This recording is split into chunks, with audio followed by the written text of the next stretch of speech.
présence pour vous interpeller sur la question du harcèlement.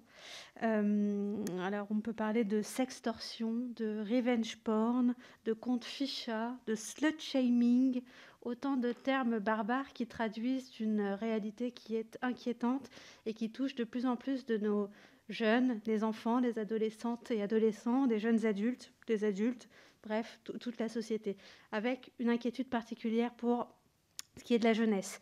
Avec le confinement, ces cyberviolences ont progressé de 57% l'année dernière, selon l'association e-Enfance. Elles peuvent avoir des conséquences dramatiques qui doivent nous alerter et appeler une réaction sans aucune ambiguïté. La loi, aujourd'hui, elle pénalise déjà ces comportements. Le harcèlement en ligne, la divulgation de photos intimes sans le consentement sont punis et punis lourdement. Dans la pratique, cependant, rares sont les auteurs de ces délits à être condamnés, alors que les victimes sont le plus souvent désemparées, ce qui peut conduire au pire. Des associations sont donc mobilisées avec force ces dernières années, et je veux saluer leur engagement car elles jouent un rôle essentiel pour écouter, orienter les victimes, pour dénoncer les comptes malveillants en lien avec les plateformes gouvernementales et les acteurs du numérique. Je pense en particulier à e-Enfance, à Stop Ficha ou à Net Écoute parmi d'autres.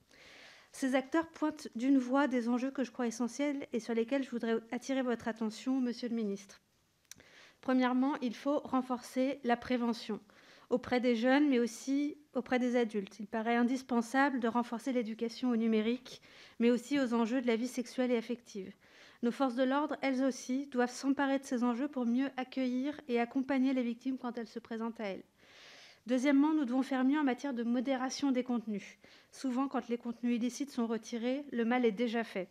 Les plateformes doivent être responsabilisées sur ce sujet et c'est un des enjeux du Digital Services Act proposé par la Commission européenne et qui doit être adopté en 2022.